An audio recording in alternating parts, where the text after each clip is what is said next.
Welcome back to the Lux Glossary, where I break down spiritual terms you might have heard somewhere here or there, or a lot of times before, but you're not quite sure you understand them through the stories from my life. I'm Dawn Rivers of DMR Coaching and Consulting, and I am the founder of the Lux Identity Spiral, the Spiral Sovereign, and the Path to the Awakened Woman framework.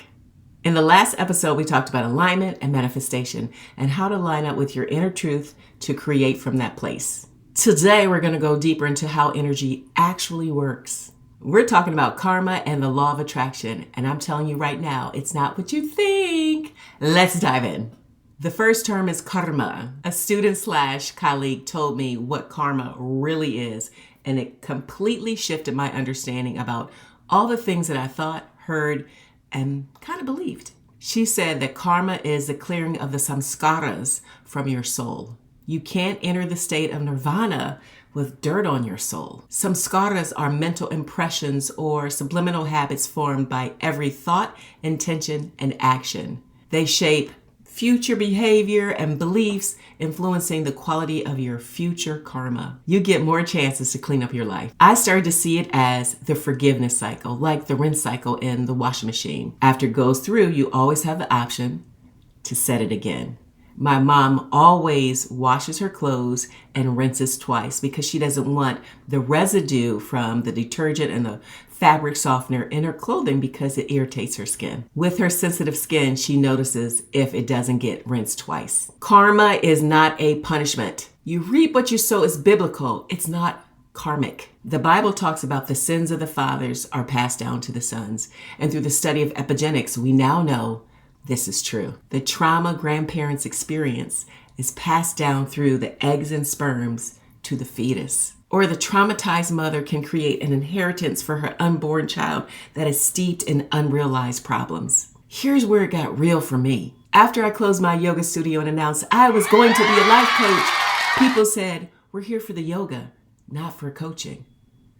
I got stuck, sad, even defensive. I created this belief. I don't have the right audience reading my emails or follow me on social media. I use it as an excuse for where things were going with me and my business. I realized that belief comes from a mental impression, a samskara that is turned into a klesha. Kleshas are mental afflictions or defilements that create suffering and cloud the mind. In Patanjali's Yoga Sutras, there are 5: ignorance, egoism, attachment, aversion, and fear.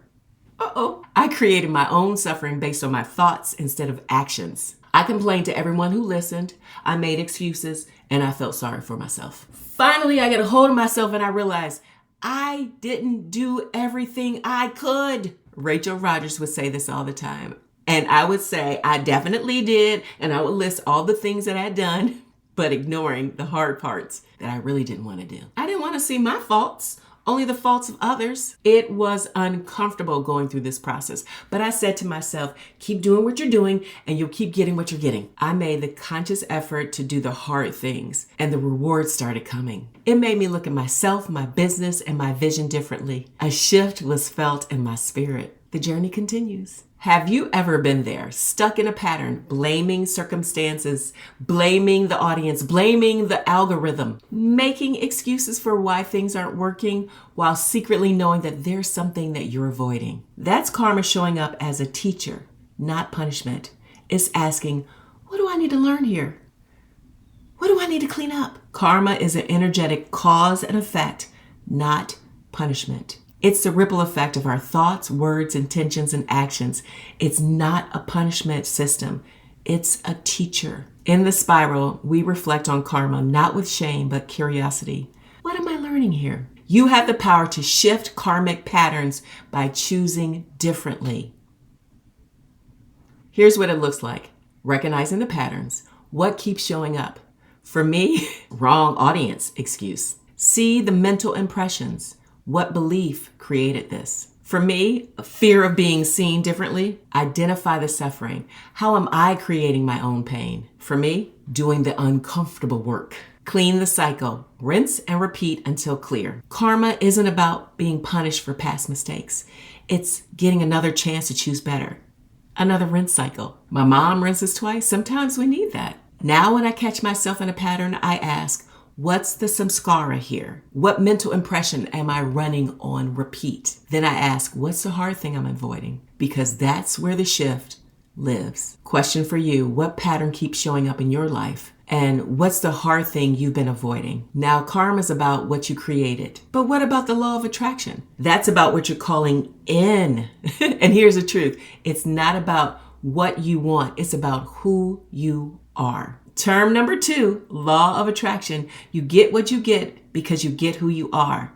And I had to become coachable to learn to coach. When I first started helping women build their businesses, I called myself a coach. I created the Business of Yoga Academy. I wrote a manual for the academy. The purpose was to use the tenets of yoga to help women build their businesses ethically. But I was teaching more than coaching. I've been a yoga teacher trainer and a school librarian for 20 years. Plus being a yoga teacher, teaching was second nature to me. Not until I started taking training on coaching did I realize that I was not really a coach, even though I was calling myself one. I had to become the one who was coachable. I had to listen to the advice of my coach after I shared my frustrations, concerns, shortcomings, and the like. It was like looking in a cracked mirror. I could barely see myself clearly. The coach would say, "Are you done? Are you ready to hear what you said back to you? Are you willing to try it differently?" I realized that a coach is a guide, not a teacher. They have been down this path before. They're removing the overgrowth on the path since the last time they traveled it. Sometimes they lead, sometimes they are in step with you, sometimes they walk behind you to see if you're ready to go on your own. That's what the law of attraction showed me. I was calling myself a coach, but embodying a teacher. And guess what I got? Students who wanted to be taught instead of clients who wanted to be guided. I had to become a coach, embody it, live it, be coachable myself before I could attract coaching clients. Have you noticed this in your own life? Say you want one thing but attracting something else. You want a relationship but you're attracting unavailable people. You want abundance, but you keep attracting scarcity. That's not bad luck. That's the law of attraction showing up for you. You're not magnetizing what you want. You're magnetizing who you are. The law of attraction, like energy, attracts like energy. Your inner frequency influences your outer reality. But it's not about fake positivity. It's about energetic truth. In the spiral, we teach that attraction is rooted in alignment, not perfection. Thank God. You magnetize what mirrors your embodied identity. Here's the real law of attraction. You don't attract what you want, you attract who you are. Your energy speaks louder than words. I can say, I'm a coach all day, but if I'm embodying a teacher, that's what shows up. Fake positivity doesn't work. You just can't think positive and manifest. You have to become the frequency. Alignment is key. That's why we've been stacking in these videos. Alignment is key, where your inner identity matches what you're calling in. It flows naturally. You want coaching clients? Become coachable. You want an aligned relationship? Become the aligned person. You want abundance? Embody the woman who already has overflow. It's not about pretending. It's about becoming. Now I don't just say I'm something. I ask, am I embodying it? Am I coachable? Am I the guide I want to be? Because the law of attraction isn't magic. It's a mirror.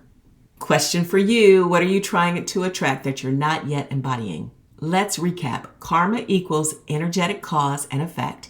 It's a teacher, not punishment. You get chances to choose differently and clean the cycle. Law of attraction equals like energy attracts like energy. You magnetize what mirrors your embodied identity, not what you wish for. They work together. Karma shows the patterns you need to shift. Law of attraction shows what you're currently embodying. In the next video, I think I'm going to talk about birth chart and energetic boundaries, because once you understand how energy works, you need to understand your unique energetic blueprint and how to protect it. If you want to dive deeper into karma or the law of attraction, join our free school community, Awaken and Limitless, where we explore these concepts together and support each other on our journeys. The link is in the description. Make sure you subscribe to hear the next term and drop a comment below. What karmic pattern are you ready to shift? Thanks for being here, and I'll see you in the next one.